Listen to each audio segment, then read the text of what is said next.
What are the 5 bodies and why your clients might be stuck? Last video, I told you that what's missing for most holistic practitioners isn't their gift, it's a framework. Today, I'm going to show you exactly what that framework looks like in practice, and I'm going to explain something that's probably already happening in your client sessions right now. Maybe you just haven't had the language to explain it yet.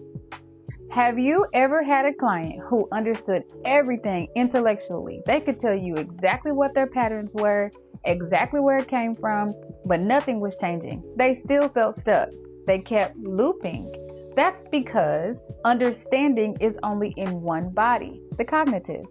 Most healing modalities, even the good ones, are only touching 1 or 2 layers of a person. And then we wonder why clients plateau, or why they stop coming, or why the work doesn't stick, or worst case, they find a different practitioner. This is why rooted function addresses all 5 bodies of regulation. The first body is the physical body. This is where stress and trauma live in the nervous system, in the muscles, in patterns, and how someone holds themselves. If you're not working with the physical body, you're leaving a huge piece of healing untouched. Think about your clients who carry tension that they can't explain, who are exhausted no matter how much they sleep, whose body is sending signals that their mind keeps overriding.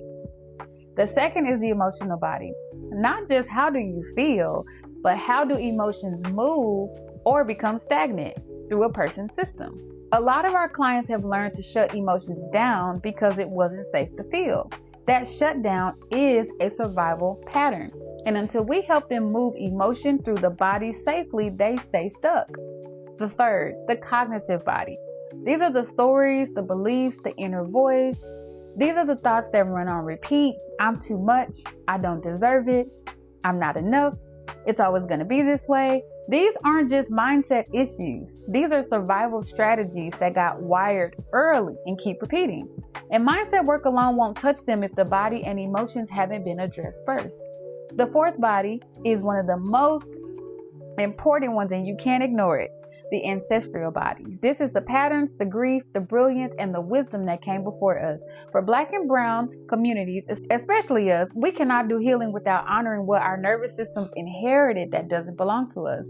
Our clients are not just carrying their own stories, and when we create space for that, something opens up that talk therapy alone never reaches. And the fifth is spiritual body. How a person relates to something larger than themselves. That's purpose, connection, their own sense of meaning and belonging. For many of our clients, spirituality has become weaponized or taken from them. Restoring that relationship is part of the healing, not separate from it. When you can see all 5 bodies, when you can read where a client is regulated, where they're in survival, and where healing is ready to happen, you stop chasing the symptoms. You start working with the root.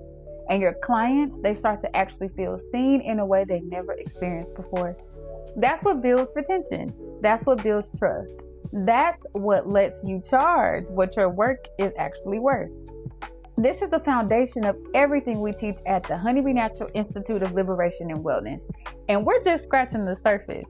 So in the next video, I'm going to walk you through the tool we use to actually read a client's system across all 5 bodies without diagnosing, without overstepping scope, and in a way that creates deep trust from the very first session. Subscribe so you don't miss it, and drop a comment below. Tell me which body you think your clients are most stuck in, because I can read every single one. Peace, y'all.